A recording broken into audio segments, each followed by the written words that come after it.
Hey, it's fully funded here. I retired in my 30s as a millionaire, and now I'm living off passive income. Let's talk. So, how does it feel like now that I've finally living off my dividends?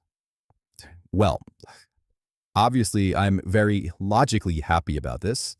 It took some time of, a lot of time of saving, grinding, and just working hard to get to the point where I am now. But more importantly, too, is the method that I decided to choose, right? I've always been, very, leery of just choosing one retirement method. And I'm still open minded to change my mind at any point in time. However, um, basically, what made me feel good choosing dividends specifically was just the fact that in my personal life, have already a lot of stressful things. If again, being an entrepreneur, through my own personal stuff, I had a few health challenges as well. So, any other form of passive income just sounded like a hassle, whether it was real estate or anything else.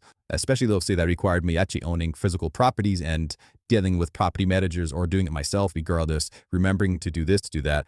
There was just a lot more micromanaging. So that's the main reason why I didn't choose that path. And also, too, from a wealth acceleration point where, to build my capital, I already had my own personal business ventures that I was doing. Not that I wasn't super wealthy, super rich or anything, but over time I was able to make a few decent scores of money, different hustles until I was able to save enough money, just then save enough meaningful money to then put into investments. So that's the path I came from. I'll tell you why probably another video, but the simple answer is when I looked at doing compound with the interest and the retirement calculators, the biggest issue I had initially was just lack of capital.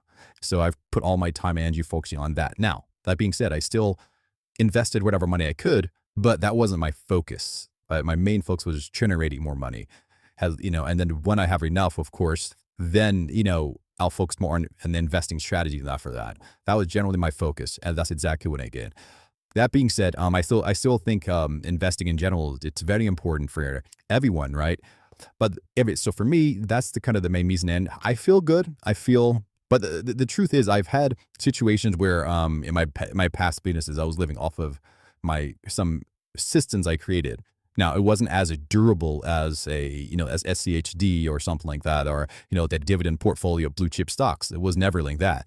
But since I was younger and I wasn't as educated financially, it felt as if I was. I had my business. I had an online business at that specific time I'm talking about, and it was generating money.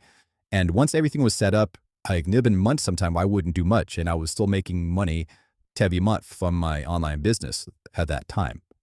And that felt pretty great, getting decent money, plus, it just not really got to focus. So that was the first time I felt I got an idea of what semi-passive income was, but that's still not true passive income, because I still had to manage a bunch of things, and it wasn't stable enough, guys. It was just one small company, which was just me and a few other people. So it wasn't sustainable where I could just forget it for sure.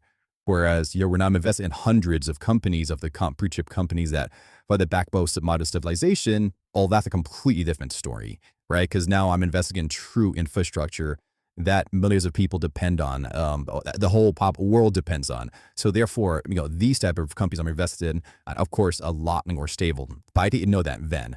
So in terms of my bottom line experience, I think dividends are definitely a great way of retirement or for passive income. However, this not the only way. Different people have different ways, and I don't want to pretend like my way is the best way. No, just my way is the best way for me, given my situation, given my personality type. Also, I don't have any W-2, I never had a W-2 job, so therefore, I'm not eligible for Social Security. So that's that. And also, I'm not eligible for any pensions, right? So it was just all about me and all me. So the only thing I tried to be careful with is just, security stuff with brokerages, right? Because that is a point of weakness if someone has. I try to have multiple brokerages spread out just to, you know, lower risk to some level. But yeah, that's basically how it feels. It feels great. I'm happy that I put in all the effort and time, and I'm hoping that I can inspire other people to do the same, right? And retirement is a little different for different people, different amounts of money and different things to their advantage. And that's basically what it is. It's a very personal journey. And so, yeah, so in this channel, I'm just sharing my own personal journey. And of course, I'll say whatever thoughts that I have in my mind.